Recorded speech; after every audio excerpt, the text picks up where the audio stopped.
जागर जनस्थान मीडिया, उत्तर महाराष्ट्रातील एक अग्रगण्य वृत्तवाहिनी, वृत्तपत्र आपल्या सेवेत. सांस्कृतिक, शैक्षणिक, सहकार, कृषी, कला, क्रीडा सर्वच क्षेत्रातील घटकांचा न्याय हक्कासाठी, जनजागृतीसाठी आम्ही घेऊन येत आहोत जागर जनस्थान ही आपल्या हक्काची वृत्तवाहिनी, वृत्तपत्र. Social media, print media, electronic media अशा सर्व माध्यमातून पोहोचवणार सर्वसामान्यांचा आवाज. उत्तर महाराष्ट्रातील जनतेच्या हक्काची एकमेव वृत्तवाहिनी जागर जनस्थान. जागर जनतेचा, जनतेसाठी सर्वसामान्यांच्या हक्काचा आवाज, जागर जनस्थान.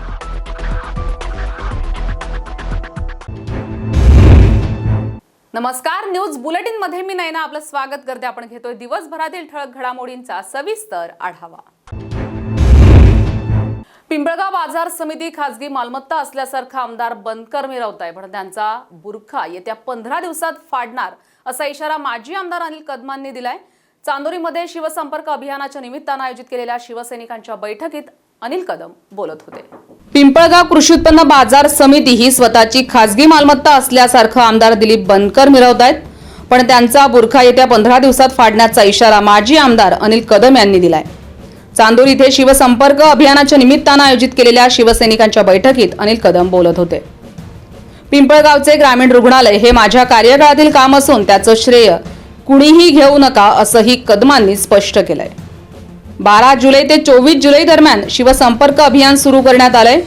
या काळात तालुक्यातील जनतेपर्यंत पोहोचून कोरोना लसीकरण, मोफत धान्य मिळतं का, विविध शासकीय योजनांचा लाभ, शेतकऱ्यांची कर्जमाफी, आशा सेविका आणि अंगणवाडी सेविका यांचे प्रश्न सोडवणे आदी उपक्रम हाती घेण्याचं आवाहन अनिल कदम यांनी शिवसैनिकांना केलंय. अरे वास्तू कशा उभ्या केल्या? कोरोना सारखी महामारी उंबरठ्यावर येईल, जगावरती असं संकट येईल कुणाला वाटलं नाही. चालले म्हणे मी लोकार्पण करतो. मी तर तुम्हाला सांगतो तुम्ही तयारीत ठेवा. तुम्हाला काम करायचं तुम्ही काम आणा, पाहिजे तशी उद्घाटन करा. तो 30 स्वायत्ता तुम्हाला प्रोटोकॉल म्हणून महाविकास आघाडीचा माझे आमदार म्हणून मला बोलवू नका. घाबरायचं आणि भिडायचं अजिबात चिंता करायची नाही. तिथलंच काम नाही. ठीक आहे, ज्यांच्या चुका झाल्या असतील, ज्यांच्याकडे गडबडी झाल्या असतील, होत राहतात. माणूस या विषयात चुका होत असतात. आपल्याही लोकांकडे झाल्या होऊ द्या.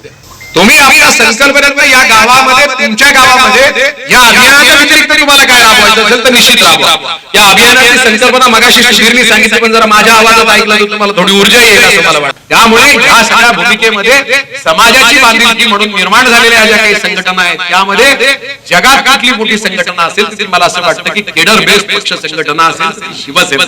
सत्ता येतील आणि जातील. मी 24 तास उपलब्ध आहे. फोन करा, बिंदास घाबरू नका.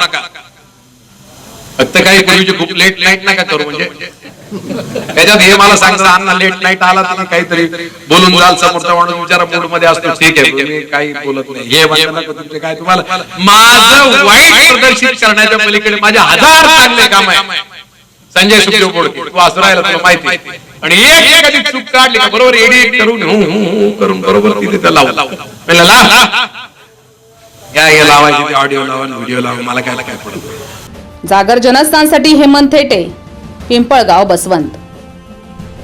महाराष्ट्र नवनिर्माण सेनेच्या पाठपुराव्यानंतर देवळाली गाव शाळा क्रमांक 131 मध्ये नाशिक मनपाच्या वतीनं मोफत लसीकरण केंद्राचा शुभारंभ करण्यात आलाय. महाराष्ट्र नवनिर्माण सेनेच्या पाठपुराव्यानंतर देवळाली गाव शाळा क्रमांक 131 मध्ये नाशिक मनपाच्या वतीनं मोफत लसीकरण केंद्राचा शुभारंभ करण्यात आलाय. या लसीकरण केंद्रामुळे लसीकरणाला वेग मिळणार असल्यानं नागरिकांनी देखील आनंद व्यक्त केलाय. मोफत लसीकरण केंद्रामुळे नागरिकांना दिलासा मिळाला असून पहिल्याच दिवशी नागरिकांनी मोठ्या प्रमाणात लसीकरणासाठी गर्दी केली होती.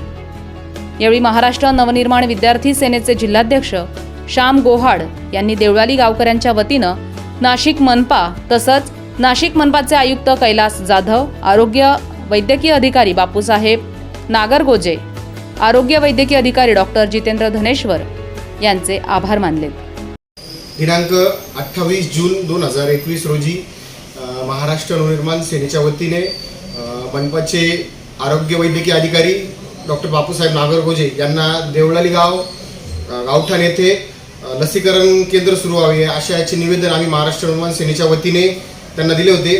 त्याला अनुसरून आज त्या देवळाली गाव भागातील 131 क्रमांक शाळेमध्ये आज या लसीकरण मोहिमेचा शुभारंभ झालेला आहे. यासाठी मी आमचे सन्माननीय नाशिक मनपाचे आयुक्त कैलास जाधव साहेब असतील, वैद्यकीय अधिकारी बापूसाहेब नागरगोजे असतील, तसेच वैद्यकीय अधिकारी डॉक्टर जितेंद्र धनेश्वर यांचे मी आमच्या देवळी गावकरांच्या वतीने मनपूर्वक आभार मानतो. यासाठी आमचे मित्र योगेश गाडेकर यांनी या ठिकाणी पाठपुरावा केला होता आणि या सगळ्यांच्या पाठपुराव्याला आज यश आले आहे. आणि ह्या लसीकरण केंद्रामुळे देवळाली गावकरांची असेल, आजूबाजूच्या गावकऱ्यांची असेल, लसीकरणासाठी होणारी परवड या ठिकाणी थांबणार आहे. मी पुनश्च एकदा महापालिकेचे आभार मानतो, धन्यवाद देतो.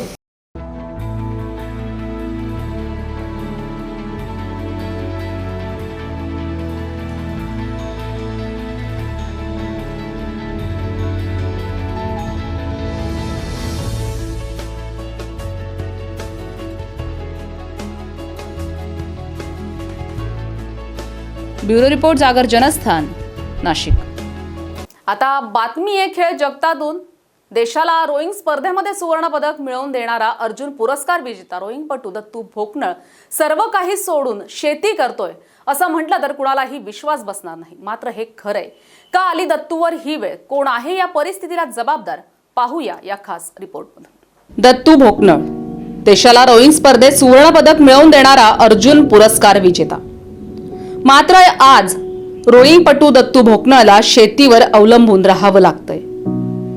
याबाबत जेव्हा आम्ही दत्तू भोकनळला विचारलं त्यावेळी दत्तू भोकनळनं फेडरेशनवर गंभीर आरोप केलेत.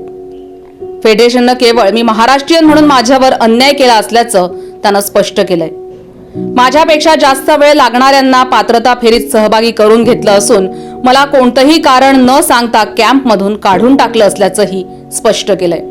रोईंगचं करिअर तर माझं ड्रॉप झालं, म्हणजे आत्ता थांबवण्यात आलेलं आहे आणि फेडरेशनने मला कॅम्पमधून आउट केलं. 2020मध्ये नोव्हेंबरमध्ये कॅम्पमधून आउट केलं आणि कॅम्पमधून आउट करण्याचं अजूनही मला उत्तर मिळालेलं नाही आहे आणि मी उत्तर मागण्याचा प्रयत्नही केला खूप वेळेस, तरी अजूनपर्यंत त्याचं उत्तर नाही मिळालं. तक्रारी मी स्पोर्ट अथॉरिटी ऑफ इंडियाला केल्या, त्यानंतर फेडरेशनला विचारण्यात आलं, त्यानंतर ऑलिम्पिक असोसिएशनला पण मेल टाकण्यात आला, त्याचं तर अजूनपर्यंत उत्तर नाही आलं. ज्या वेळेस त्यांनी मला सर्वांना मेल केले मी त्यावेळेस त्यांचं रिप्लाय आलं, तुम्ही फेडरेशनला मेसेज केला का, मेल केला का? मी त्यांना सांगितलं, सगळ्यांना हो सांगितलं, पण अजून त्याचा रिप्लाय काय आला नाही. माझी केंद्र शासनाला व राज्य शासनाला हीच मागणी आहे की माझ्यावरती हा अन्याय कशासाठी आणि असं काय पाप केलेलं आहे की जे देशासाठी मी मेडल घेऊ शकत नाही. होणाऱ्या ऑलिम्पिकमध्ये माझा टायमिंग बेस्ट असताना सुद्धा तुम्ही मला क्वालिफायसाठी माझं सिलेक्शन केलेलं नाही आहे. आणि एक मी असं होतो की कमी वेळात चांगल्या पोझिशनला गेलो आणि जास्त दिवस कॅम्पमध्ये राहिलो. जसं मी कॅम्पमध्ये वाढत चालले माझे दिवस, तसं मला टार्गेट केलं जायचं की याला कॅम्पमधून आउट कसं करायचं. फक्त काही ना काही एक बहाणा शोधायचा त्यांचा प्रयत्न असायचा. दत्तू भोकनळनं सैन्य दलातून नायब सुभेदार पदावरून काही दिवसांपूर्वी राजीनामा दिलाय. 2014 मधील राष्ट्रीय रोईंग स्पर्धेत 2 सुवर्ण पदकं मिळवून त्यानं पदकांचा श्री गणेशा केला. 2015 मध्ये आशियाई चॅम्पियनशिपमध्ये 1 रौप्य, 2016 साली चीनमध्ये झालेल्या 16व्या आशियाई रोईंग स्पर्धेत रौप्य पदक मिळवलं. या कामगिरीच्या आधारे 2016 सालच्या रिओ ऑलिम्पिक स्पर्धेत सहभागी होण्याची संधी त्याला मिळाली. भारताकडून रोईंगसाठी पात्र ठरलेला तो एकमेव खेळाडू होता आणि 2020 मध्ये महाराष्ट्रातील रोईंग खेळातील दत्तू हा पहिला अर्जुन पुरस्कार विजेताही ठरला. एवढ्या कर्तृत्ववान खेळाडूला फक्त महाराष्ट्रीयन असल्याच्या कारणावरून डावललं जाणं हे अत्यंत चुकीचं आहे. त्यामुळे राज्य सरकारसोबतच केंद्र सरकारनंही या प्रकरणात लक्ष घालणं गरजेचं आहे. आता येणाऱ्या दिवसात दत्तू भोकनळला संधी मिळेल का हे पाहणं महत्त्वाचं ठरणार आहे. जागर जनस्थानसाठी आमीन शेख, मनमाड. मनसे विद्यार्थी सेनेतर्फे धुळे महानगरपालिकेच्या प्रवेशद्वारावर विद्यार्थ्यांच्या विविध मागण्यांसाठी आंदोलन करण्यात आलंय.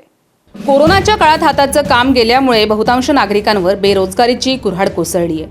अशा बेरोजगार नागरिकांच्या मुलांना शिक्षण घेण्यासाठी बाहेर जास्तीची फी भरणं अशक्य झालंय. अशा परिस्थितीत धुळे महानगरपालिकेच्या शाळांमध्ये गोरगरीब विद्यार्थी शिक्षण घेत आहेत. पण महापालिकेच्या अंतर्गत येणाऱ्या शाळांची अत्यंत दयनीय अवस्था झाली आहे. या शाळांचं फायर ऑडिट देखील करण्यात आलेलं नाहीये.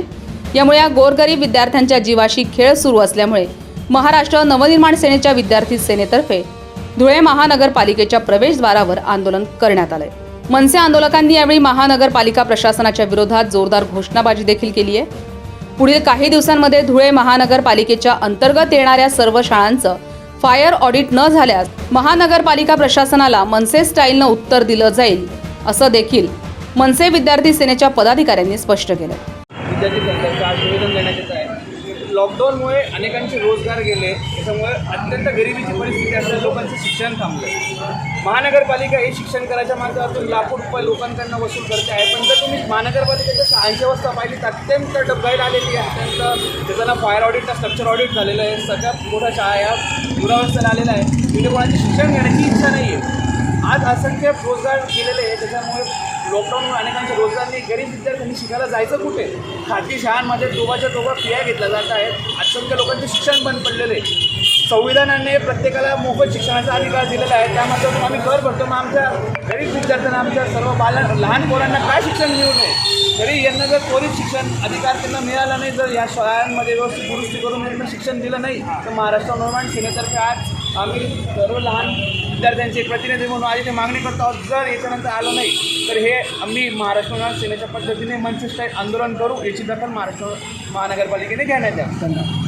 यावेळी मनसे कार्यकर्ते आणि पदाधिकारी त्याचबरोबर विद्यार्थी आंदोलनामध्ये सामील झाल्याचं पाहायला मिळालं. आमचा अधिकार, आमचे शिक्षण, आमचा अधिकार, आमचे शिक्षण, आमचा अधिकार.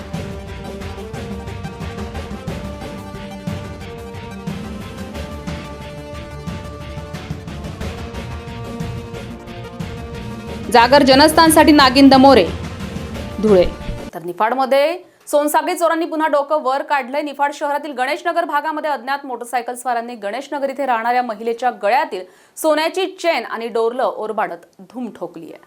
निफाड शहरातील गणेशनगर येथील जास्वंद क्लिनिक समोर शनिवारी दुपारी 1:20 सुमारास डॉक्टर महेंद्र कुलकर्णी आणि त्यांच्या आई पायी जात असताना अज्ञात चोरट्यानं मोटरसायकलवरून येऊन महेंद्र कुलकर्णी यांच्या आईच्या गळ्यातील 60,000 रुपये किमतीची सोन्याची 1 तोळ्याची चेन आणि डोरले जबरीनं ओरबाडून काढून नेले.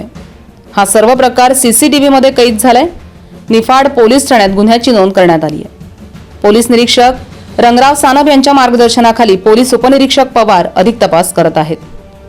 गेल्या आठवड्यातही अशीच दागिने लांबवल्याची घटना निफाड शहरात घडली होती. पुन्हा अज्ञात मोटरसायकल स्वारांनी दागिने लांबवल्यानं महिला वर्गात मात्र भीतीचं वातावरण निर्माण झालंय.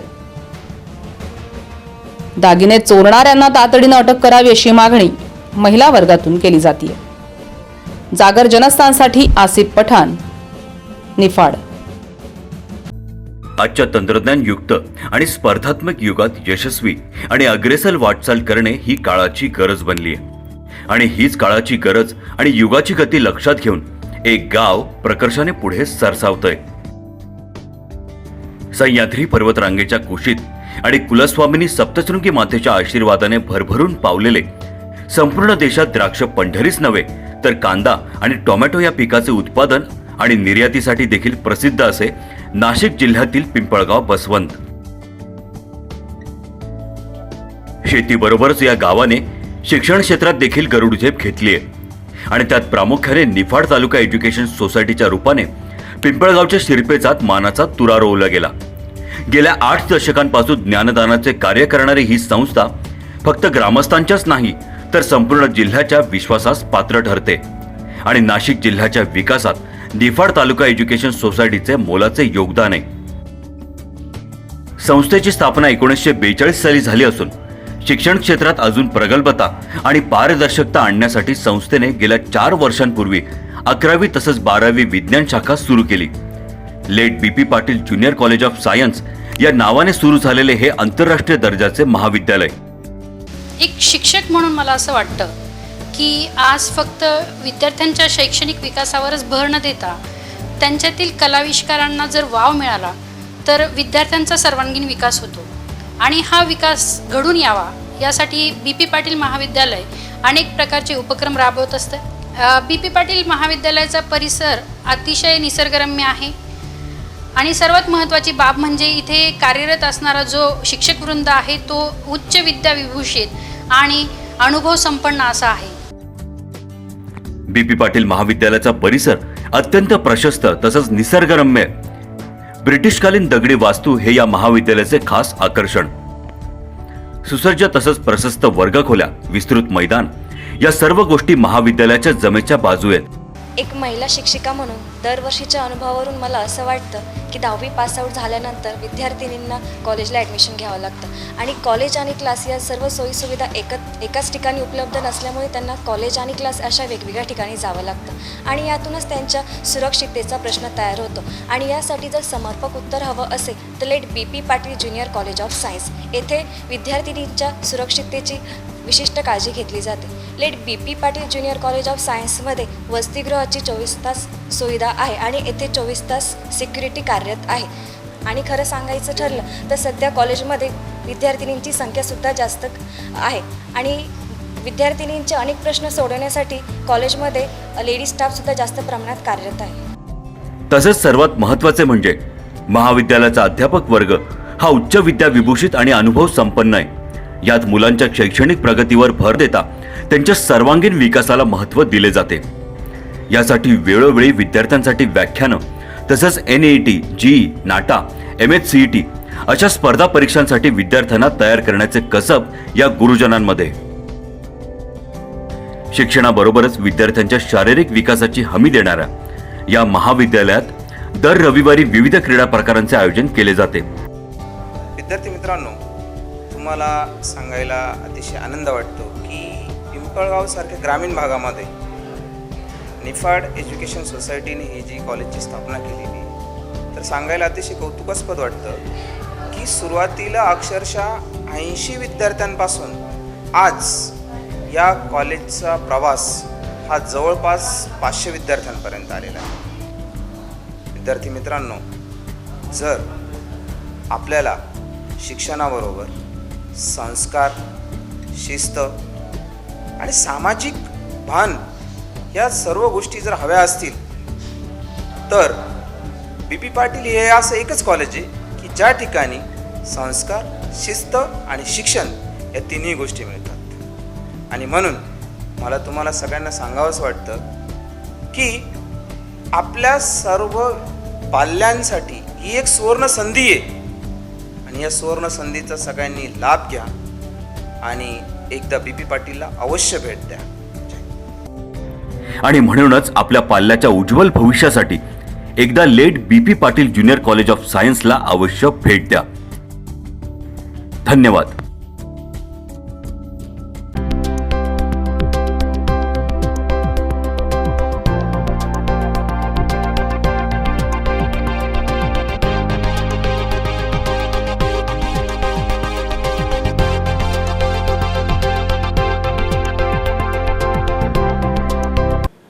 आता आम्ही आलेलो आहोत नाशिकच्या मध्यवर्ती ठिकाणी म्हणजेच अशोका मार्ग या ठिकाणी.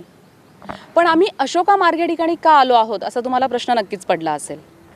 तर नाशिककरांना, प्रत्येक नाशिककराचं घराचं स्वप्न आहे आणि त्या स्वप्नपूर्तीसाठी कार्डा कन्स्ट्रक्शन गेल्या कित्येक वर्षापासनं त्या स्वप्नपूर्तीसाठी मदत करतोय आणि अशोका मार्गला देखील कार्डा कन्स्ट्रक्शनची नवीन साईट उभी राहू पाहतीये. त्याच साईटची, त्याच प्रोजेक्टची माहिती घेण्यासाठी आम्ही इथे आलेलो आहोत. या साईटचं विशेष महत्त्व असं आहे की आज आपण इथे या नाशिकच्या मध्यवर्ती ठिकाणी उभं आहोत आणि इतकं विस्तृत असं हे मैदान आहे. साधारणतः नाही ना 5.5 एकरची ही जागा असेल आणि ह्या जागेमध्ये एक हरियांगण नावाची रेसिडेन्शियल सोसायटी, त्याचबरोबर हायस्ट्रीट शॉपिंग ॲव्हेन्यूसारखं एक मोठं शॉपिंग मॉल इथे तयार होणार आहे. दोन्ही प्रोजेक्ट हे एकत्रितपणे इथे स्टँड होणार आहे आणि ही इतकी सुवर्ण संधी नाशिककरांना उपलब्ध करून दिलेली आहे कार्डा कन्स्ट्रक्शननी. त्यासाठी त्यांचं खरंच कौतुक करावंसं वाटतं.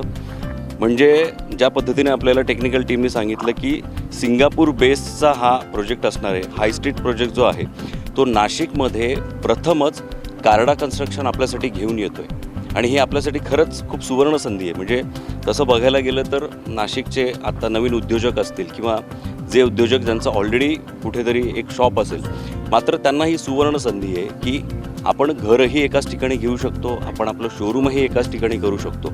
आणि सगळ्यात महत्त्वाचं असं आहे नाही ना की ह्या सोसायटीचा जो फ्रंटेज मिळणार आहे तो डायरेक्ट फ्रंट आणि बॅक ह्याला 100 फुटाचा फ्रंटेज मिळणार आहे.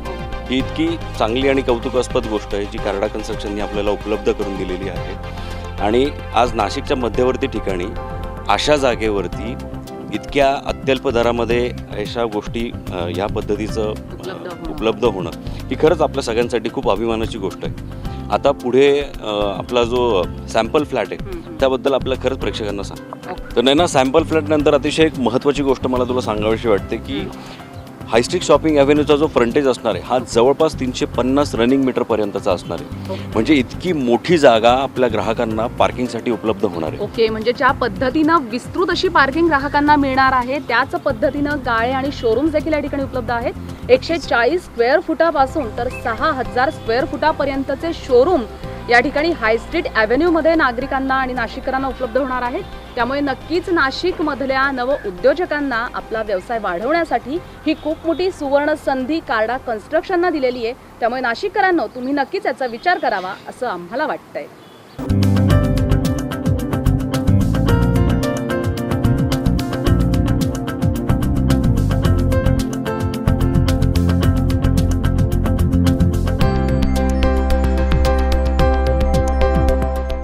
प्रत्येकाच्या मनात स्वप्नातलं एक घर असतं.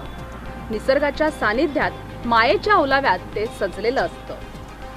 आणि हीच वास्तू, ती वास्तू उभारण्यामागे काय विचार आहे, कुठली कल्पना आहे, ते आपण थेट जाणून घेऊया नरेश कार्डा यांच्याकडून. ह्या प्रोजेक्टचं अजून एक वैशिष्ट्य असं की रेसिडेन्शियल आणि कमर्शियल त्याची एंट्री एक्झिट टोटली सेपरेट केलं आहे. म्हणजे दोघांना डिस्टर्बन्स नको.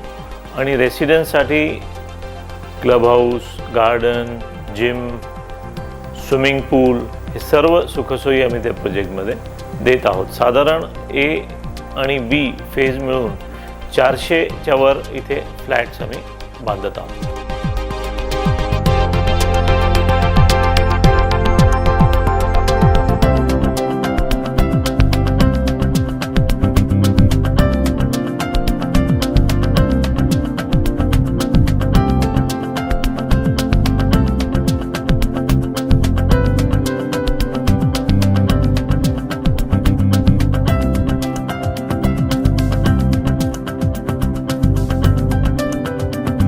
अशा पद्धतीने कमर्शियल बाजू आपण पाहिलेली आहे, पण रेसिडेन्शियल म्हणजे ज्या ठिकाणी नाशिककरांना राहायचं आहे, आपलं स्वप्नातलं घर बुक करायचं आहे, ती बाजू आपल्याला बघावी लागणार आहे. तर या ठिकाणी 3 फेज असणार आहे, A+B आणि C अशा 3 फेज असणार आहे. आणि या 3 फेज म्हणून जवळजवळ 400 फ्लॅट्स इथे उपलब्ध आहेत. बरोबर आहे ना. सी फेजमध्ये आता जर आपण बघितलं तर सी फेजचं काम सुरू झालं आहे आणि जवळपास इथे 120 फ्लॅट्सचं आता काम सुरू झालेलं आहे. त्यामुळे ही खरंच नाशिककरांसाठी सुवर्ण संधी असणार आहे की त्यांनी इथे लवकरात लवकर यावं आणि त्यांनी त्यांचा फ्लॅट बुक करावा. तर नाशिककरांनो, कार्डा कन्स्ट्रक्शनने तुम्हाला जी सुवर्ण संधी उपलब्ध करून दिलेली आहे, आपल्या स्वप्नातलं घर, आपल्या स्वप्नातला गाळा आणि आपल्या स्वप्नातलं शोरूम बुक करण्याची, तर लवकरच, आमच्या म्हणण्यानुसार लवकरच तुम्ही कार्डा कन्स्ट्रक्शनच्या या साईडला भेट द्यावी आणि बुक करावी आपल्या स्वप्नातली वास्तू.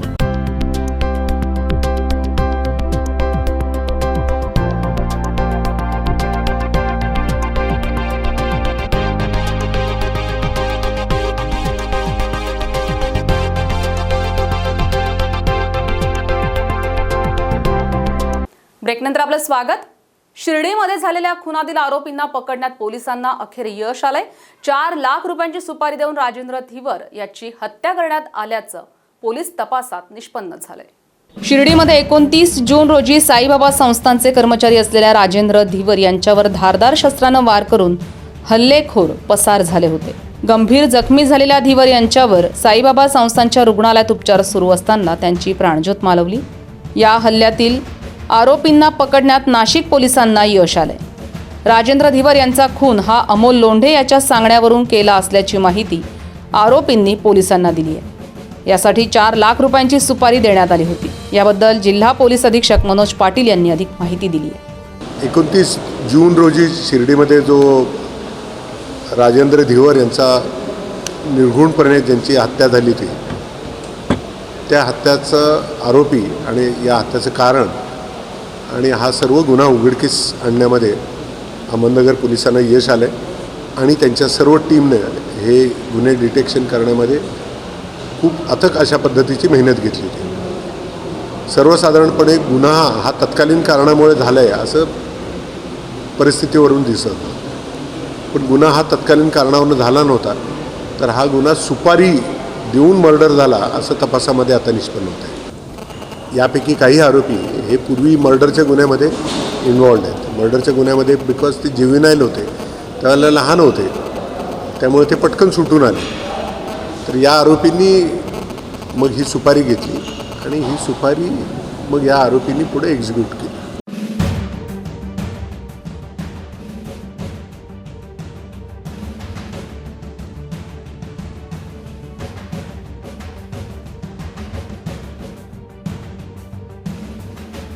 जागर जनस्थानसाठी हेमंत शेजवळ, शिर्डी.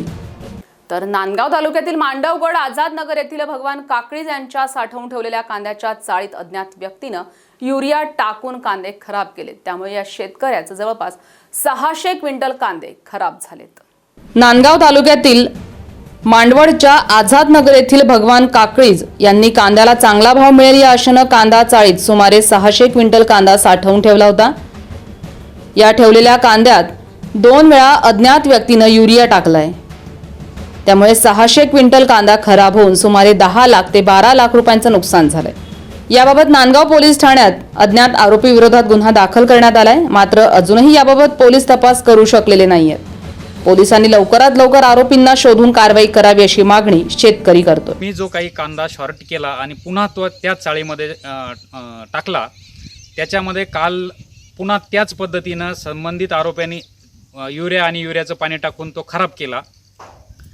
तरी संबंधित आरोपी जोही असेल अज्ञात इसम, त्याच्याकडनं माझं साधारण 10 ते 12 लाख रुपयाचं नुकसान झालेलं आहे. तरी ते पोलीस यंत्रणेने माझे नुकसान भरपाई त्याच्याकडनं करून द्यावी ही माझी मागणी आहे. जागर जनस्थानसाठी आमीन शेख, नांदगाव. राष्ट्रवादी काँग्रेसच्या वतीनं पालिका प्रशासनाचा निषेध करत खड्डेमय रस्त्यात झाडं लावून अनोखं आंदोलन करण्यात आलंय. चाळीसगाव शहरामध्ये गेल्या अनेक दिवसापासून खड्ड्यात रस्ते की रस्त्यात खड्डा अशी अवस्था रस्त्यांची झाली आहे. माजी आमदार राजीव देशमुख यांच्या मार्गदर्शनाखाली राष्ट्रवादी काँग्रेसच्या वतीनं शहरातील रस्त्यांच्या खड्ड्यांभोवती रांगोळी काढून झाडं लावून अनोखं आंदोलन करण्यात आलंय. शहरातील मुख्य रस्ते खड्डेमय झाले असून रस्त्यावर चालणं देखील कठीण झालंय. या रस्त्यांमुळे शहरवासियांमध्ये मात्र प्रचंड संताप व्यक्त केला जातोय. पालिकेच्या या प्रशासनाविरुद्ध आज राष्ट्रवादी काँग्रेसच्या वतीने हे काही अनोखं आंदोलन या ठिकाणी करण्यात आलेलं आहे आणि त्यासाठी सगळे पदाधिकारी आणि सर्व राष्ट्रवादीचे कार्यकर्ते या ठिकाणी उपस्थित आहेत. बाहेर जो जनसमुदाय जमलेला आहे त्यांनी नक्कीच या लोकांचं या अनोख्या आंदोलनाचं कौतुक केलेलं आहे आणि आम्ही रस्त्याने बघत येतोय. एकीकडे महागाई वाढत असताना दुसरीकडे मात्र शहरामध्ये अतिशय चालायला मुश्किल झालेलं आहे. त्यामध्ये जर हे खड्डे बुजण्याचं काम, रस्ते स्वच्छ करण्याचं काम झालं नाही तर अनोखं असं आंदोलन पुन्हा करण्याचा जो विकासाचा अजेंडा त्या ठिकाणी चाळीसगावकरांना दिला होता त्याचा पूर्णपणे भ्रमनिरास झालेला आहे आणि गेल्या 4.5 वर्षात चाळीसगाव शहर आणि परिसराची या ठिकाणी पूर्णपणे वाट लागलेली आहे. डांबरीकरणाचं काम झालं नाही तर येत्या काळात अजून तीव्र आंदोलन या ठिकाणी छेडण्यात येईल एवढंच या ठिकाणी सांगतो आणि नगरपालिका प्रशासनाचा या ठिकाणी धिक्कार करतो. गेल्या 2 वर्षापासून चाळीसगाव शहर हे भयंकर असं खड्ड्यांनी भरलेलं आहे. शहरात खड्डे की खड्ड्यात शहर अशी या शहराची अवस्था झालेली आहे. मुळातच महागाईने लोकांचं कंबरडं मोडलेलं असताना चाळीसगाव शहराने या खड्ड्यांनी लोकांच्या पाठीचा कणा मोडला. मोठ्या प्रमाणात आंदोलन करतील. आजच्या या आंदोलकांनी चाळीसगाव नगरपालिकेच्या वतीनं चाळीसगाव नगरपालिकेला झोपड्या प्रशासनाला जाग येण्यासाठी हे आंदोलन होत. जागर जनस्थानसाठी खेमचंद कुमावत, चाळीसगाव. देऊळगाव राजा रोडवर गोंदेगाव शिवारामध्ये पोलिसांनी सापळा रचून महाराष्ट्रात विक्रीसाठी बंदी असलेला सुमारे 20 लाखांचा गुटखा पकडलाय. त्यासोबत 2 आरोपींना देखील जेरबंद करण्यात आलाय. महाराष्ट्रामध्ये विक्रीसाठी बंद असलेला सुमारे 20 लाखांचा गुटखा पकडण्यात आलाय. आरोपींना देखील ताब्यात घेण्यात आलाय. पुणे येथून यवतमाळकडे आयशर ट्रक हा गुटखा घेऊन जात असल्याची माहिती पोलिसांना मिळाली. त्यानुसार शनिवारी सकाळी 8 वाजेच्या सुमारास देऊळगाव राजा रोडवर गोंदे शिवारात पोलिसांनी सापळा रचला. आयशर ट्रक क्रमांक MH12 EQ 1936 येत असल्याचं दिसलं. ट्रकला थांबवून झडती घेतली असता त्यातून प्रीमियम राजनिवास गुटख्याची 12,720 पाकिटं आणि प्रीमियम एक्सेल जाफरानी जर्द्याची 12,720 पाकिटं असा एकूण 20,60,640 रुपयांचा गुटखा आणि 10 लाख रुपयांचा आयशर ट्रक असा एकूण 30,60,000 रुपयांचा मुद्देमाल स्थानिक गुन्हे शाखेच्या पोलिसांनी जप्त केलाय. या प्रकरणी संजय देवराव, मनप्रीत सरदार यांना ताब्यात घेतलं असून तालुका पोलीस ठाण्यात अन्न निरीक्षक कुलकर्णी यांनी दिलेल्या तक्रारीवरून गुन्ह्याची नोंद करण्यात आली आहे. जागर जनस्थानसाठी गणेश जाधव, जालना. गेल्या 1 ऑगस्ट रोजी संपूर्ण भारतामध्ये लोक अदालतींचे आयोजन करण्यात आलेलं आहे आणि याच पार्श्वभूमीवर दिवाणी फौजदारी न्यायालय चाळीसगाव इथे देखील लोक अदालतीचे आयोजन केलं जाणार असल्याची माहिती NK वाळके, दिवाणी न्यायाधीश वरिष्ठ स्तर चाळीसगाव यांनी जागर जनस्थानशी बोलताना दिली आहे. सर्वांना माहीतच असेल की येत्या 1 ऑगस्ट 2021 रोजी संपूर्ण भारतात लोक अदालतीचे आयोजन केले आहे. त्याचप्रमाणे आपल्या जळगाव जिल्ह्यात आणि चाळीसगाव तालुक्यात सुद्धा लोक अदालतीचे आयोजन केले आहे. यामध्ये न्यायालयात प्रलंबित असलेली सर्व दिवाणी प्रकारची प्रकरणे आपण ठेवू शकता. त्याचप्रमाणे फौजदारी प्रकरणं, क्रिमिनल ज्याला म्हणतो, केसेस म्हणतो, ती त्यापैकी फक्त समझोता करण्यालायक केसेस आपण त्या लोक अदालत निकाल काढू शकतो. तसेच 138 म्हणजे चेकची प्रकरणे, डिसऑनर ऑफ चेक ज्याला म्हणतो आपण, 138ची प्रकरणं म्हणतात, ती प्रकरणे आपण ठेवू शकतो. नुकसान भरपाईची प्रकरणं ठेवू शकतो. आणि विशेष करून कौटुंबिक विवादाबाबत म्हणजे वैवाहिक वाद जेवढेही असतील, जेवढेही प्रकरणं आहेत, ती सगळ्या प्रकारची प्रकरणं आपण या लोक अदालतीत ठेवू शकतो. या व्यतिरिक्त न्यायालयात प्रकरण प्रलंबित नसेल ते सुद्धा, आणि परंतु आपसात वाद सुरू असेल, तर अशा लोकांचं दोघांकडूनही अर्ज घेऊन आपण त्यांचा वाद या न्यायालयात मिटवू शकतो आणि त्याला एक कायदेशीर स्वरूपाचं अंतिमरित्या आपण निकाली काढू शकतो. मुख्यतः या लोक अदालतीचा फायदा असा आहे की या पक्षकारांना कोणत्याच प्रकारचा खर्च येत नाही.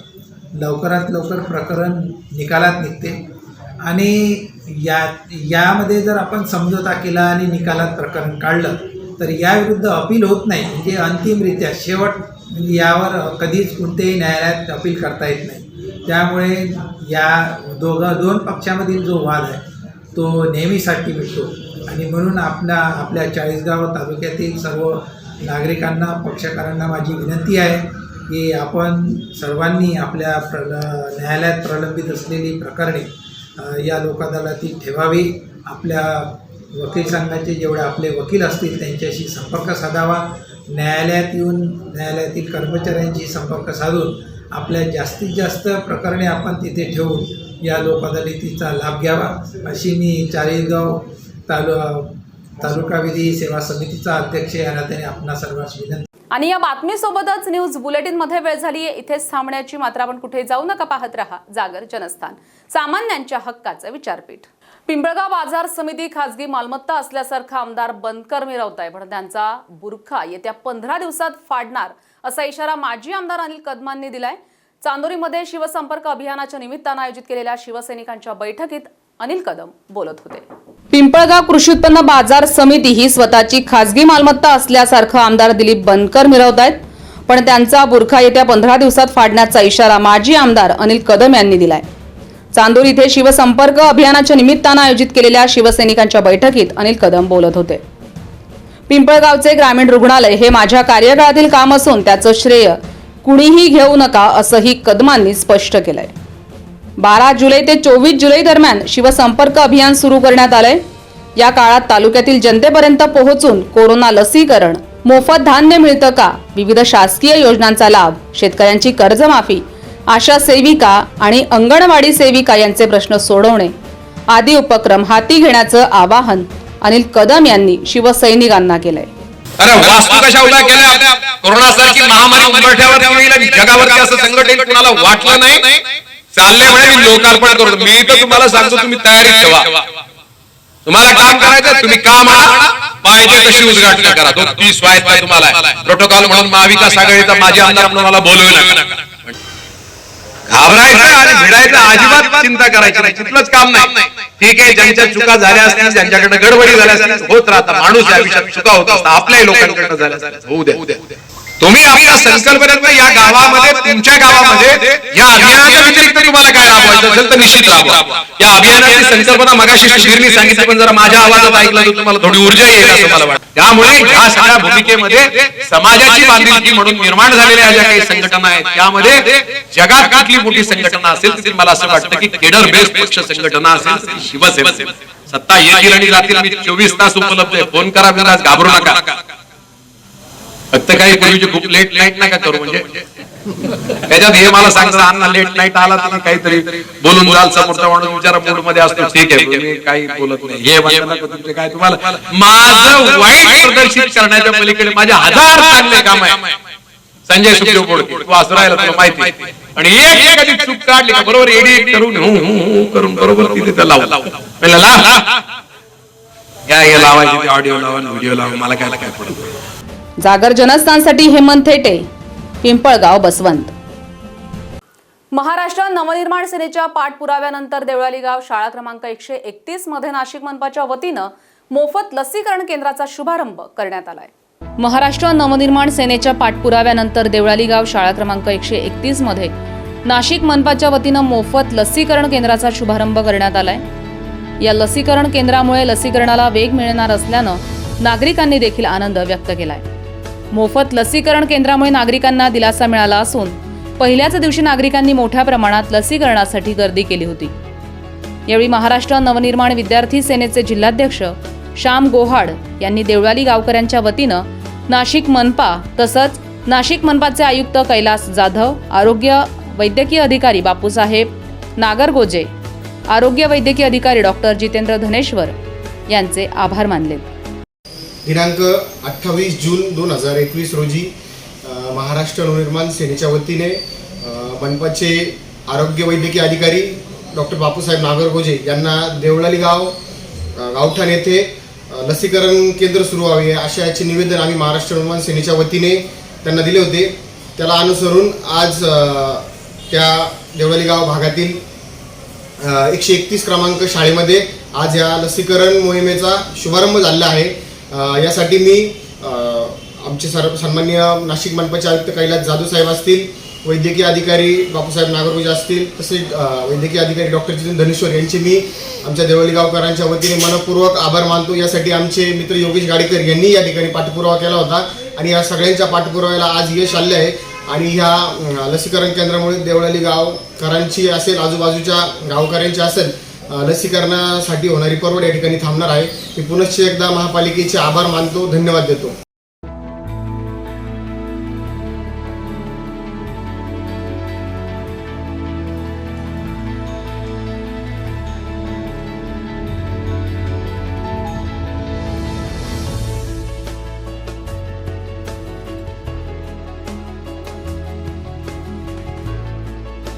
ब्युरो रिपोर्ट, जागर जनस्थान, नाशिक.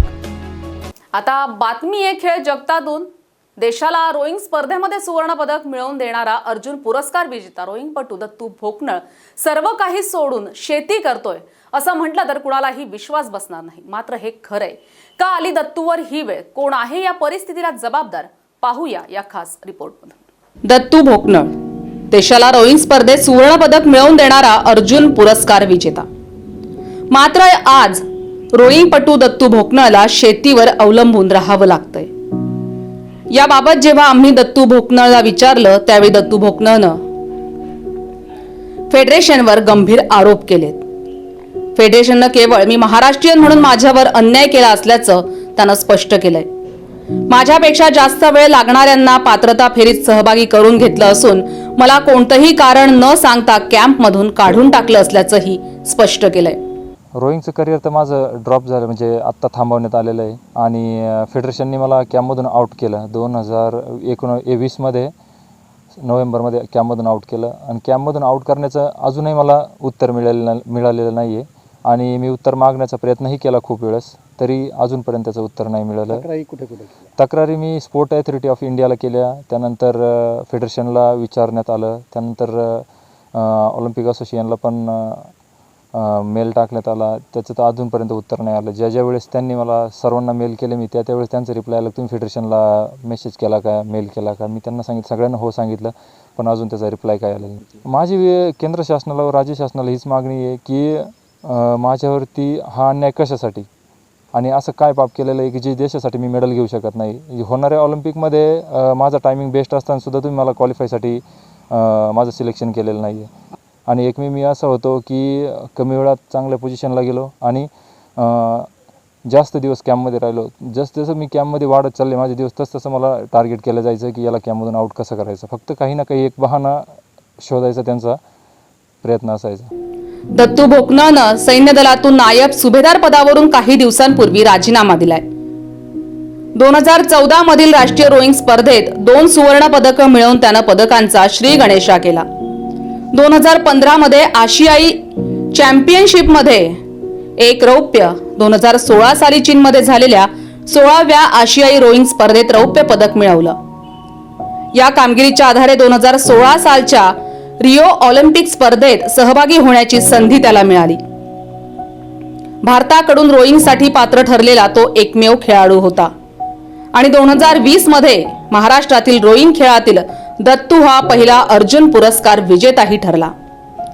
एवढ्या कर्तृत्ववान खेळाडूला फक्त महाराष्ट्रीयन असल्याच्या कारणावरून डावललं जाणं हे अत्यंत चुकीचं आहे. त्यामुळे राज्य सरकारसोबतच केंद्र सरकारनंही या प्रकरणात लक्ष घालणं गरजेचं आहे.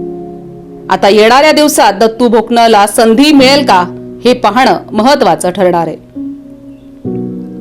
जागर जनस्थानसाठी आमीन शेख, मनमाड. मनसे विद्यार्थी सेनेतर्फे धुळे महानगरपालिकेच्या प्रवेशद्वारावर विद्यार्थ्यांच्या विविध मागण्यांसाठी आंदोलन करण्यात आलंय. कोरोनाच्या काळात हाताचं काम गेल्यामुळे बहुतांश नागरिकांवर बेरोजगारीची कुऱ्हाड कोसळली आहे. अशा बेरोजगार नागरिकांच्या मुलांना शिक्षण घेण्यासाठी बाहेर जास्तीची फी भरणं अशक्य झालंय. अशा परिस्थितीत धुळे महानगरपालिकेच्या शाळांमध्ये गोरगरीब विद्यार्थी शिक्षण घेत आहेत. पण महापालिकेच्या अंतर्गत येणाऱ्या शाळांची अत्यंत दयनीय अवस्था झाली आहे. या शाळांचं फायर ऑडिट देखील करण्यात आलेलं नाहीये. यामुळे या गोरगरीब विद्यार्थ्यांच्या जीवाशी खेळ सुरू असल्यामुळे महाराष्ट्र नवनिर्माण सेनेच्या विद्यार्थी सेनेतर्फे धुळे महानगरपालिकेच्या प्रवेशद्वारावर आंदोलन करण्यात आलंय. मनसे आंदोलकांनी यावेळी महानगरपालिका प्रशासनाच्या विरोधात जोरदार घोषणाबाजी देखील केली आहे. पुढील काही दिवसांमध्ये धुळे महानगरपालिकेच्या अंतर्गत येणाऱ्या सर्व शाळांचं फायर ऑडिट न झाल्यास महानगरपालिका प्रशासनाला मनसे स्टाईलनं उत्तर दिलं जाईल असं देखील मनसे विद्यार्थी सेनेच्या पदाधिकाऱ्यांनी स्पष्ट केलं. विद्यार्थी संघाचं आज निवेदन देण्यात येत आहे. लॉकडाऊनमुळे अनेकांचे रोजगार गेले, त्याच्यामुळे अत्यंत गरिबीची परिस्थिती असलेल्या लोकांचं शिक्षण थांबलं. महानगरपालिका ही शिक्षण करायच्या माध्यमातून लाखो रुपये लोकांकडनं वसूल करते आहे. पण जर तुम्ही महानगरपालिकेच्या शाळांची अवस्था पाहिली तर अत्यंत डबघाईला आलेली आहे. अत्यंत त्याचं फायर ऑडिट, स्ट्रक्चर ऑडिट झालेलं आहे. सगळ्यात मोठ्या शाळा या दुरावस्थेला आलेल्या आहे. तिथे कोणाची शिक्षण घेण्याची इच्छा नाही आहे. आज असंख्य रोजगार गेलेले आहे. त्याच्यामुळे लॉकडाऊनमुळे अनेकांचे रोजगार नाही. गरीब विद्यार्थ्यांनी शिकायला जायचं कुठे? खाजगी शाळांमध्ये दोघाच्या फिया घेतल्या जात आहेत. असंख्य लोकांचे शिक्षण बंद पडलेले. संविधानाने प्रत्येकाला मोफत शिक्षणाचा अधिकार दिलेला आहे. त्यामध्ये आम्ही कर भरतो. मग आमच्या गरीब विद्यार्थ्यांना, आमच्या सर्व लहान पोरांना काय शिक्षण मिळू नये? तरी यांना जर त्वरित शिक्षण अधिकार त्यांना मिळाला नाही, जर या शाळांमध्ये व्यवस्थित दुरुस्ती करून यांना शिक्षण दिलं नाही तर महाराष्ट्र नवनिर्माण सेनेतर्फे आज आम्ही सर्व लहान विद्यार्थ्यांचे प्रतिनिधी म्हणून आज इथे मागणी करतो आहोत. जर याच्यानंतर आलो नाही तर हे आम्ही महाराष्ट्र नवनिर्माण सेनेच्या पद्धतीने मनसे स्टाईल आंदोलन करू. याची दखल महाराष्ट्र महानगरपालिकेने घेण्यात यावी. यावेळी मनसे कार्यकर्ते आणि पदाधिकारी त्याचबरोबर विद्यार्थी आंदोलनामध्ये सामील झाल्याचं पाहायला मिळालं. आमचा अधिकार, आमचे शिक्षण, आमचा अधिकार, आमचे शिक्षण, आमचा अधिकार.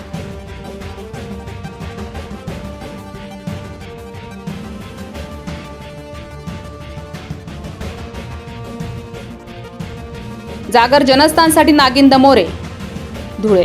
तर निफाडमध्ये सोनसाखळी चोरांनी पुन्हा डोकं वर काढलंय. निफाड शहरातील गणेशनगर भागामध्ये अज्ञात मोटरसायकल स्वारांनी गणेशनगर इथे राहणाऱ्या महिलेच्या गळ्यातील सोन्याची चेन आणि डोरलं ओरबाडत धूम ठोकली आहे. निफाड शहरातील गणेशनगर येथील जास्वंद क्लिनिक समोर शनिवारी दुपारी 1:20 सुमारास डॉक्टर महेंद्र कुलकर्णी आणि त्यांच्या आई पायी जात असताना अज्ञात चोरट्यानं मोटरसायकलवरून येऊन महेंद्र कुलकर्णी यांच्या आईच्या गळ्यातील 60,000 रुपये किमतीची सोन्याची 1 तोळ्याची चेन आणि डोरले जबरीनं ओरबाडून काढून नेले. हा सर्व प्रकार CCTVमध्ये कैद झालाय. निफाड पोलीस ठाण्यात गुन्ह्याची नोंद करण्यात आली आहे. पोलीस निरीक्षक रंगराव सानप यांच्या मार्गदर्शनाखाली पोलीस उपनिरीक्षक पवार अधिक तपास करत आहेत. गेल्या आठवड्यातही अशीच दागिने लांबवल्याची घटना निफाड शहरात घडली होती. पुन्हा अज्ञात मोटरसायकल स्वारांनी दागिने लांबवल्यानं महिला वर्गात मात्र भीतीचं वातावरण निर्माण झालंय. दागिने चोरणाऱ्यांना तातडीनं अटक करावी अशी मागणी महिला वर्गातून केली जातीये. जागर जनस्थानसाठी आसिफ पठाण, निफाड. आजच्या तंत्रज्ञानयुक्त आणि स्पर्धात्मक युगात यशस्वी आणि अग्रेसर वाटचाल करणे ही काळाची गरज बनली आहे. आणि हीच काळाची गरज आणि युगाची गती लक्षात घेऊन एक गाव प्रकर्षाने पुढे सरसावतंय. सह्याद्री पर्वतरांगेच्या कुशीत आणि कुलस्वामिनी सप्तशृंगी मातेच्या आशीर्वादाने भरभरून पावलेले संपूर्ण देशात द्राक्ष पंढरीच नव्हे तर कांदा आणि टोमॅटो या पिकाचे उत्पादन आणि निर्यातीसाठी देखील प्रसिद्ध असे नाशिक जिल्ह्यातील पिंपळगाव बसवंत. शेतीबरोबरच या गावाने शिक्षण क्षेत्रात देखील गरुडझेप घेतली आहे. आणि त्यात प्रामुख्याने निफाड तालुका एज्युकेशन सोसायटीच्या रूपाने पिंपळगावच्या शिरपेचात मानाचा तुरा रोवला गेला. गेल्या 8 दशकांपासून ज्ञानदानाचे कार्य करणारी ही संस्था फक्त ग्रामस्थांच्याच नाही तर संपूर्ण जिल्ह्याच्या विश्वासास पात्र ठरते. आणि नाशिक जिल्ह्याच्या विकासात निफाड तालुका एज्युकेशन सोसायटीचे मोलाचे योगदान आहे. संस्थेची स्थापना 1942 साली झाली असून शिक्षण क्षेत्रात अजून प्रगल्भता आणि पारदर्शकता आणण्यासाठी संस्थेने गेल्या 4 वर्षांपूर्वी 11वी तसंच 12वी विज्ञान शाखा सुरू केली. Late BP Patil junior college of science या नावाने सुरू झालेले हे आंतरराष्ट्रीय दर्जाचे महाविद्यालय. एक शिक्षक म्हणून मला असं वाटतं की आज फक्त विद्यार्थ्यांच्या शैक्षणिक विकासावरच भर न देता त्यांच्यातील कलाविष्कारांना जर वाव मिळाला तर विद्यार्थ्यांचा सर्वांगीण विकास होतो. आणि हा विकास घडून यावा यासाठी BP पाटील महाविद्यालय अनेक प्रकारचे उपक्रम राबवत असते. BP पाटील महाविद्यालयाचा परिसर अतिशय निसर्गरम्य आहे. आणि सर्वात महत्त्वाची बाब म्हणजे इथे कार्यरत असणारा जो शिक्षक वृंद आहे तो उच्च विद्या विभूषित आणि अनुभव संपन्न असा आहे. BP पाटील महाविद्यालयाचा परिसर अत्यंत प्रशस्त तसंच निसर्गरम्य. ब्रिटिशकालीन दगडी वास्तू हे या महाविद्यालयाचे खास आकर्षण. सुसज्ज तसंच प्रशस्त वर्गखोल्या, विस्तृत मैदान या सर्व गोष्टी महाविद्यालयाच्या जमेच्या बाजू आहेत.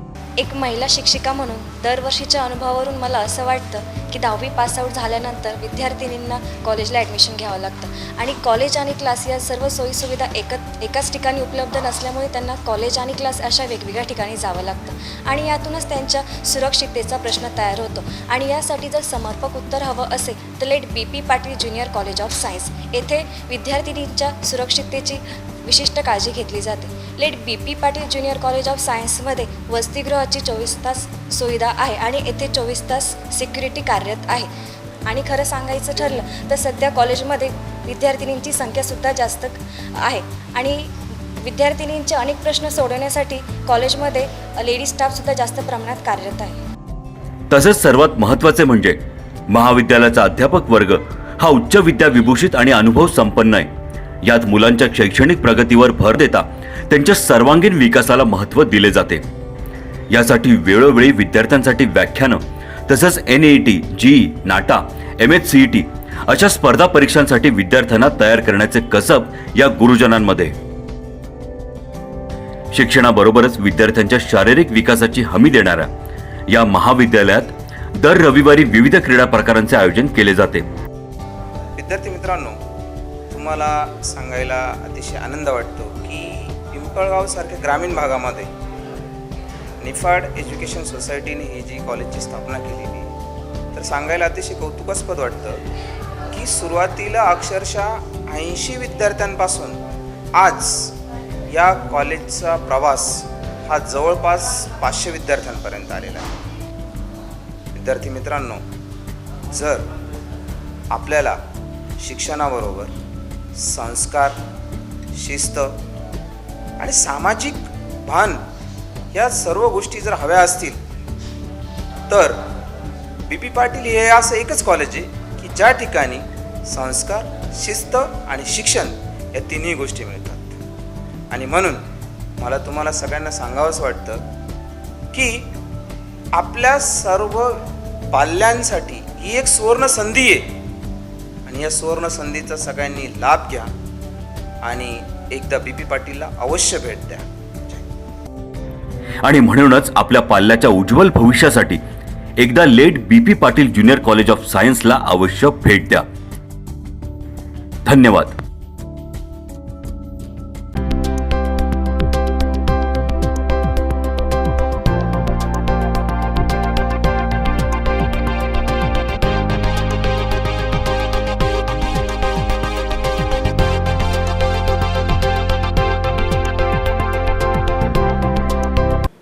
आता आम्ही आलेलो आहोत नाशिकच्या मध्यवर्ती ठिकाणी, म्हणजेच अशोका मार्ग या ठिकाणी.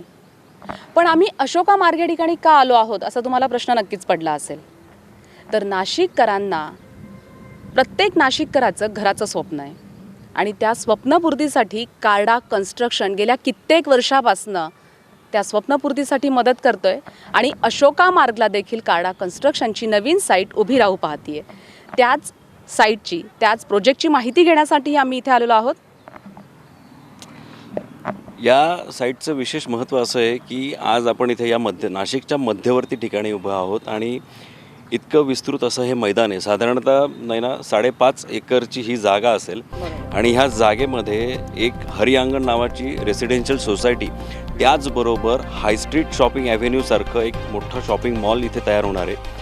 दोन्ही प्रोजेक्ट हे एकत्रितपणे इथे स्टँड होणार आहे आणि ही इतकी सुवर्ण संधी नाशिककरांना उपलब्ध करून दिलेली आहे कार्डा कन्स्ट्रक्शननी.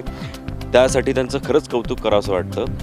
म्हणजे ज्या पद्धतीने आपल्याला टेक्निकल टीमने सांगितलं की सिंगापूर बेसचा हा प्रोजेक्ट असणार आहे. हाय स्ट्रीट प्रोजेक्ट जो आहे तो नाशिकमध्ये प्रथमच कार्डा कन्स्ट्रक्शन आपल्यासाठी घेऊन येतो आहे आणि ही आपल्यासाठी खरंच खूप सुवर्ण संधी आहे. म्हणजे तसं बघायला गेलं तर नाशिकचे आत्ता नवीन उद्योजक असतील किंवा जे उद्योजक ज्यांचं ऑलरेडी कुठेतरी एक शॉप असेल, मात्र त्यांना ही सुवर्ण संधी आहे की आपण घरही एकाच ठिकाणी घेऊ शकतो, आपण आपलं शोरूमही एकाच ठिकाणी करू शकतो. आणि सगळ्यात महत्त्वाचं असं आहे नाही ना की ह्या सोसायटीचा जो फ्रंटेज मिळणार आहे तो डायरेक्ट फ्रंट आणि बॅक ह्याला 100 फुटाचा फ्रंटेज मिळणार आहे.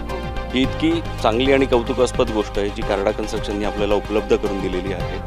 आणि आज नाशिकच्या मध्यवर्ती ठिकाणी अशा जागेवरती इतक्या अत्यल्प दरामध्ये अशा गोष्टी ह्या पद्धतीचं उपलब्ध होणं ही खरंच आपल्या सगळ्यांसाठी खूप अभिमानाची गोष्ट आहे. आता पुढे आपला जो सॅम्पल फ्लॅट आहे त्याबद्दल आपल्या खरंच प्रेक्षकांना सांग.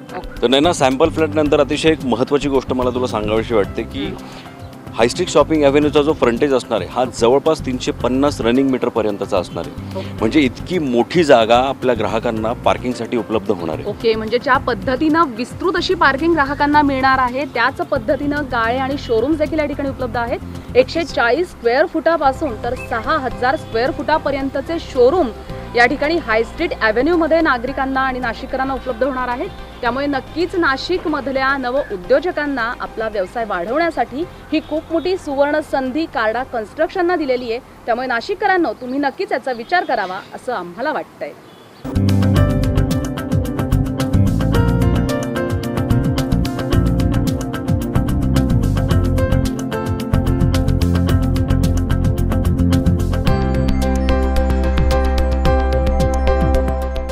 प्रत्येकाच्या मनात स्वप्नातलं एक घर असतं. निसर्गाच्या सानिध्यात मायेच्या ओलाव्यात ते सजलेलं असतं. आणि हीच वास्तू, ती वास्तू उभारण्यामागे काय विचार आहे, कुठली कल्पना आहे, ते आपण थेट जाणून घेऊया नरेश कार्डा यांच्याकडून. ह्या प्रोजेक्टचं अजून एक वैशिष्ट्य असं की रेसिडेन्शियल आणि कमर्शियल त्याची एंट्री एक्झिट टोटली सेपरेट केलं आहे. म्हणजे दोघांना डिस्टर्बन्स नको आणि रेसिडेन्ससाठी club house, garden, gym, swimming pool हे सर्व सुखसोयी आम्ही त्या प्रोजेक्टमध्ये देत आहोत. साधारण A आणि B फेज मिळून 400च्या वर इथे फ्लॅट्स आम्ही बांधत आहोत.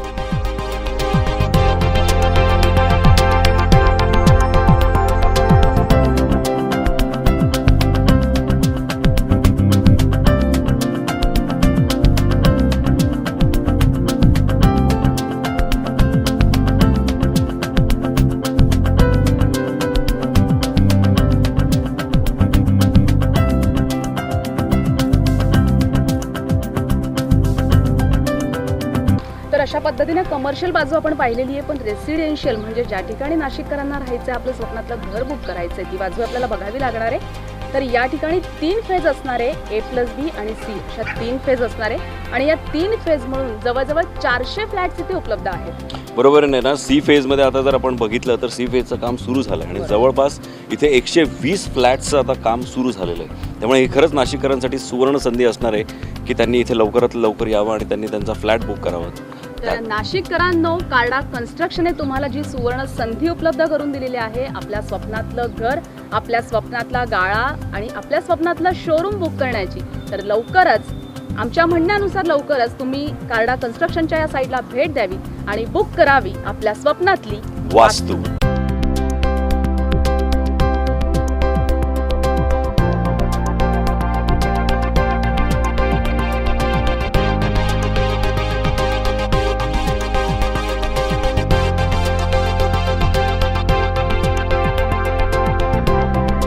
ब्रेकनंतर आपलं स्वागत. शिर्डीमध्ये झालेल्या खुनातील आरोपींना पकडण्यात पोलिसांना अखेर यश आलंय. 4 लाख रुपयांची सुपारी देऊन राजेंद्र धीवर याची हत्या करण्यात आल्याचं पोलीस तपासात निष्पन्न झालंय. शिर्डीमध्ये 29 जून रोजी साईबाबा संस्थानचे कर्मचारी असलेल्या राजेंद्र धीवर यांच्यावर धारदार शस्त्रानं वार करून हल्लेखोर पसार झाले होते. गंभीर जखमी झालेल्या धीवर यांच्यावर साईबाबा संस्थानच्या रुग्णालयात उपचार सुरू असताना त्यांची प्राणज्योत मालवली. या हल्ल्यातील आरोपींना पकडण्यात नाशिक पोलिसांना यश आलंय. राजेंद्र धीवर यांचा खून हा अमोल लोंढे याच्या सांगण्यावरून केला असल्याची माहिती आरोपींनी पोलिसांना दिली आहे. यासाठी 4 लाख रुपयांची सुपारी देण्यात आली होती. याबद्दल जिल्हा पोलीस अधीक्षक मनोज पाटील यांनी अधिक माहिती दिली आहे. 29 जून रोजी शिर्डीमध्ये जो राजेंद्र धीवर यांचा निर्घुणपणे ज्यांची हत्या झाली होती, त्या हत्याचं आरोपी आणि या हत्याचं कारण आणि हा सर्व गुन्हा उघडकीस आणण्यामध्ये अहमदनगर पोलिसांना यश आलं आहे आणि त्यांच्या सर्व टीमने हे गुन्हे डिटेक्शन करण्यामध्ये खूप अथक अशा पद्धतीची मेहनत घेतली होती. सर्वसाधारणपणे गुन्हा हा तत्कालीन कारणामुळे झाला आहे असं परिस्थितीवरून दिसत, पण गुन्हा हा तत्कालीन कारणावरून झाला नव्हता, तर हा गुन्हा सुपारी देऊन मर्डर झाला असं तपासामध्ये आता निष्पन्न होत आहे. यापैकी काही आरोपी हे पूर्वी मर्डरच्या गुन्ह्यामध्ये इन्वॉल्ड आहेत. मर्डरच्या गुन्ह्यामध्ये बिकॉज ते ज्युव्हेनाईल होते, त्यावेळेला लहान होते, त्यामुळे ते पटकन सुटून आले. तर या आरोपींनी मग ही सुपारी घेतली आणि ही सुपारी मग या आरोपींनी पुढे एक्झिक्यूट केली.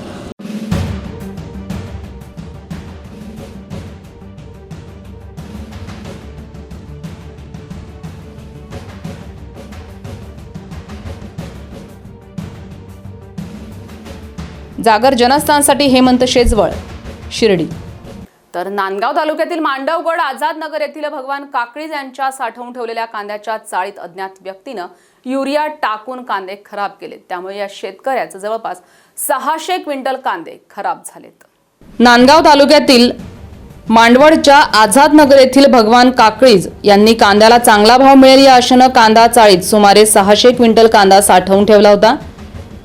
या ठेवलेल्या कांद्यात 2 वेळा अज्ञात व्यक्तीनं युरिया टाकलाय. त्यामुळे 600 क्विंटल कांदा खराब होऊन सुमारे 10 लाख ते 12 लाख रुपयांचं नुकसान झालंय. याबाबत नांदगाव पोलीस ठाण्यात अज्ञात आरोपी विरोधात गुन्हा दाखल करण्यात आलाय. मात्र अजूनही याबाबत पोलीस तपास करू शकलेले नाहीयेत. पोलिसांनी लवकरात लवकर आरोपींना शोधून कारवाई करावी अशी मागणी शेतकरी करतो. मी जो काही कांदा शॉर्ट केला आणि पुन्हा तो त्याच चाळीमध्ये टाकला, त्याच्यामध्ये काल पुन्हा त्याच पद्धतीनं संबंधित आरोप्यांनी युरिया आणि युरियाचं पाणी टाकून तो खराब केला. तरी संबंधित आरोपी जोही असेल अज्ञात इसम, त्याच्याकडनं माझं साधारण 10 ते 12 लाख रुपयाचं नुकसान झालेलं आहे. तरी ते पोलीस यंत्रणेने माझी नुकसान भरपाई त्याच्याकडनं करून द्यावी, ही माझी मागणी आहे. जागर जनस्थानसाठी आमीन शेख, नांदगाव. राष्ट्रवादी काँग्रेसच्या वतीनं पालिका प्रशासनाचा निषेध करत खड्डेमय रस्त्यात झाडं लावून अनोखं आंदोलन करण्यात आलंय. चाळीसगाव शहरामध्ये गेल्या अनेक दिवसापासून खड्ड्यात रस्ते की रस्त्यात खड्डा अशी अवस्था रस्त्यांची झाली आहे. माजी आमदार राजीव देशमुख यांच्या मार्गदर्शनाखाली राष्ट्रवादी काँग्रेसच्या वतीनं शहरातील रस्त्यांच्या खड्ड्यांभोवती रांगोळी काढून झाडं लावून अनोखं आंदोलन करण्यात आलंय. शहरातील मुख्य रस्ते खड्डेमय झाले असून रस्त्यावर चालणं देखील कठीण झालंय. या रस्त्यांमुळे शहरवासियांमध्ये मात्र प्रचंड संताप व्यक्त केला जातोय.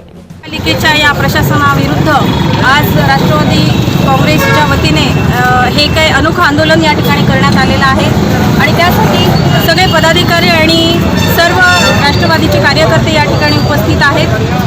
बाहेर जो जनसमुदाय जमलेला आहे त्यांनी नक्कीच या लोकांचं या अनोख्या आंदोलनाचं कौतुक केलेलं आहे आणि आम्ही रस्त्याने बघत येतोय.